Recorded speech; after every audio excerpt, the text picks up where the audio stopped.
Assalamualaikum, berjumpa lagi kita dalam channel Nizam ZZK. Baiklah, untuk video kali ini saya ingin share cerita berkaitan Saka, Nek Jah dan Saka. Nak tahu cerita seterusnya? Tunggu selepas ini.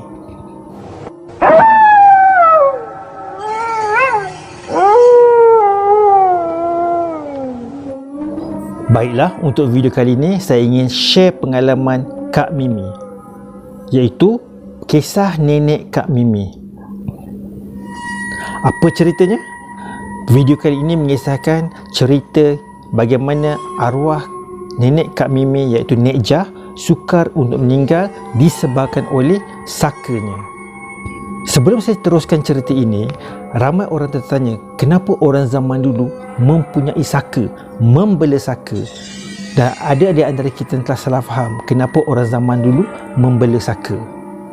Secara ringkasnya, yang saya pernah baca, yang saya diberitahu, orang zaman dulu memiliki saka ataupun membela saka disebabkan oleh faktor keadaan semasa, iaitu keadaan pada masa tersebut, di mana mereka meneroka tanah-tanah baru.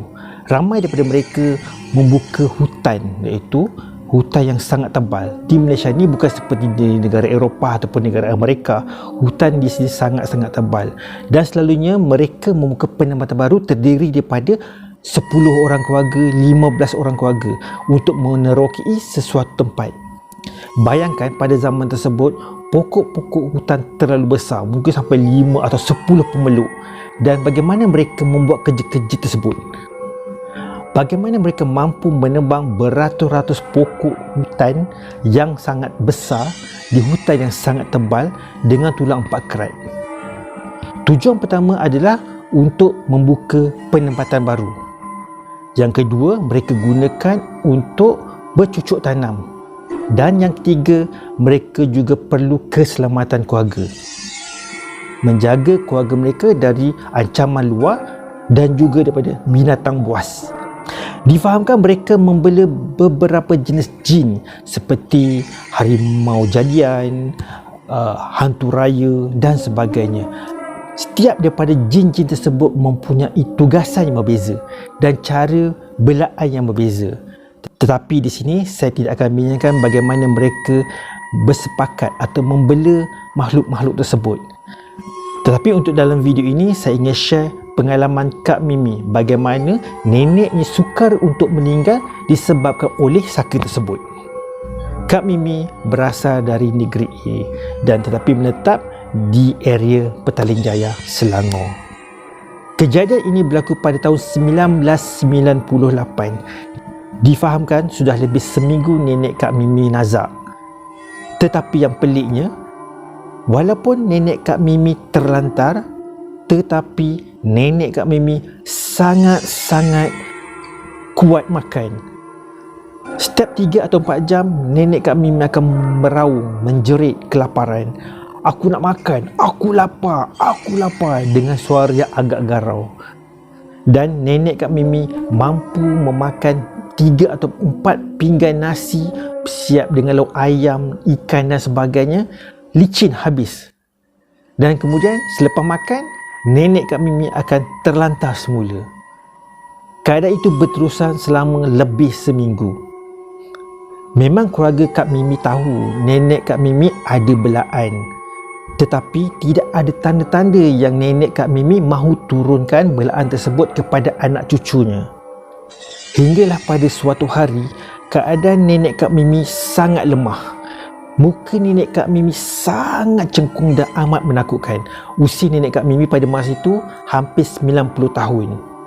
Hinggalah pada suatu hari datang seorang lelaki yang berusia dalam lingkungan 60-an ke rumah nenek Kak Mimi. Dan orang tersebut memperkenalkannya sebagai kawan nenek Kak Mimi. Lelaki tersebut menyatakan dia mengenal nenek Kak Mimi kira-kira 15 tahun yang lalu. Lelaki tersebut menggelarkan dirinya sebagai Pak Haji. Menurut Pak Haji, dia tahu yang nenek Kak Mimi mempunyai belaan. Dan nenek Kak Mimi pernah menyatakan hasratnya untuk buang belaan tersebut.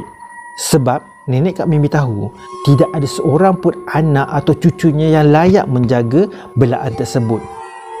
Dan nenek Kak Mimi menyatakan dia tidak sampai hati untuk meninggalkan belaan tersebut kepada anak cucu. Sebab kesannya amat besar kepada mereka jika mereka menerima belaan tersebut. Dan Pak Haji telah manggil semua anak-anak Nek Jah untuk berkumpul dan berpakat. Sebab Pak Haji yakin sebenarnya Nek Jah telah meninggal dunia. Yang ada di depan mereka itu bukanlah Nek Jah, tetapi adalah belaan. Kerana tidak mungkin Nek Jah mampu makan 3 hingga 4 pinggan nasi begitu sahaja setiap 3 atau 4 jam. Bermakna dalam satu hari Nek Jah mampu menghabiskan lebih kurang 15 atau 16 pinggan nasi.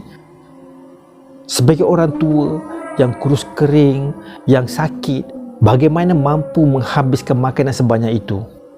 Daripada perbincangan Pak Haji dan anak-anak Nek Jah, mereka sepakat tidak ada seorang pun yang akan menerima belaan Nek Jah. Tapi bagaimana untuk menyelesaikan masalah Nek Jah sedangkan Nek Jah sudah terlantar, dan mereka yakin itu bukanlah Nek Jah dan perkara ini perlu diselesaikan segera kerana mereka percaya Nek Jah sudah tiada. Selang beberapa hari, Pak Haji membawa seorang sahabatnya dari Perak, dan setibanya kawannya dari Perak tersebut, mereka bersepakat mengatakan untuk menyelesaikan masalah tersebut, untuk membenarkan, memudahkan urusan kematian Nek Jah, mereka perlu membuka bumbung rumah. Dan kebetulan rumah tersebut adalah rumah kampung, so tak ada masalah untuk membuka bumbung. Maka orang kampung beramai-ramai membuka bumbung rumah Nek Jah. Selepas bumbung dibuka, Nek Jah terus menjerit sekuat-kuatnya sehingga hilang suara. Menjerit, terpekik terlolong sehinggalah Nek Jah terus meninggal dunia. Proses tersebut tidak sampai setengah jam dan Nek Jah akhirnya telah kembali ke rahmatullah. Cerita itu tidak habis di situ sahaja, di mana anak-anak dan cucu-cucu Nek Jah sering diganggu. Setiap malam, anak-anak Cik Jah atau cucu-cucu Nek Jah akan nampak kelibat Nek Jah di rumah mereka. Anak-anak dan cucu-cucu Nek Jah dalam ketakutan. Masing-masing takut kerana mereka sering nampak Nek Jah di pintu rumah mereka, di pintu dapur, di pintu bilik air, di pintu depan, dan menyebabkan keluarga mereka agak huru-hara. Sehinggalah Pak Haji dan sahabatnya datang semula ke rumah Nek Jah dan cuba menolong keluarga arwah Nek Jah bagaimana untuk menghilangkan gangguan tersebut.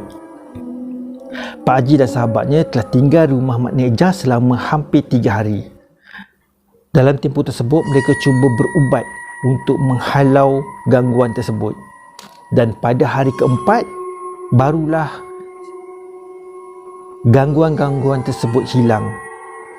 Yang menariknya, tidak ada seorang pun yang menerima belaan tersebut. Dan difahamkan Pak Haji dan sahabatnya telah membuang belaan tersebut ke dalam botol dan mencampaknya di sebuah sungai. Pak Haji juga menasihatkan sesiapa yang ternampak botol di sungai, tolong jangan buka. Kemungkinan besar botol-botol tersebut adalah buangan yang terdiri daripada makhluk-makhluk halus ataupun saka. Selepas beberapa tahun, tiba-tiba seorang daripada cucu Nek Jah, iaitu sepupu kepada Kak Mimi, telah diganggu oleh satu lembaga, dan lembaga tersebut menyatakan dia adalah peninggalan Nek Jah.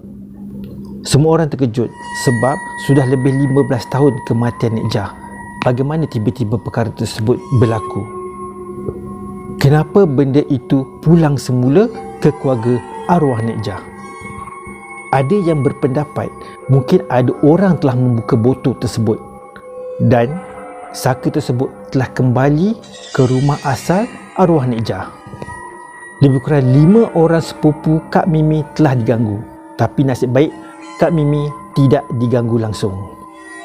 Difahamkan hanya cucu terpilih sahaja yang dapat gangguan, sebab dipercayai saka ini mencari cucu yang paling sesuai yang boleh membela saka tersebut. Keadaan ini berterusan sehingga lebih kurang 5 bulan. dan mereka telah dapatkan bantuan daripada seorang ustaz di Johor untuk menyelesaikan masalah tersebut, dan alhamdulillah saka tersebut dapat ditangkap semula dan telah dimasukkan ke dalam botol dan dibuang di hutan tebal. Hutannya tak boleh dinyatakan di sini.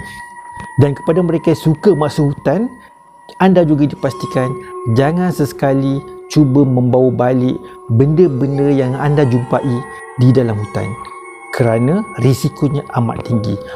Saka ini selalunya akan merayau-rayau untuk mencari siapa yang sanggup membela mereka.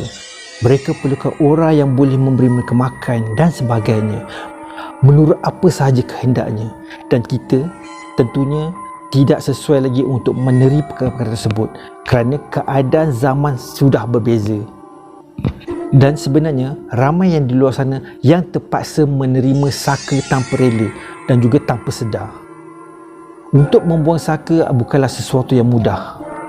Ramai yang cuba untuk membuangnya tetapi tidak berjaya. Sekiranya anda punya saka tanpa rela atau tanpa pengetahuan anda, berubatlah dengan cara yang betul. Sebab saka adalah sesuatu yang sukar untuk dikawal, dan selalunya mereka yang akan mengawal kita. Kepada mereka yang menerima saka tanpa rela, cubalah cari penyelesaian yang terbaik. Jumpalah dan carilah orang yang sesuai untuk melepaskan saka tersebut.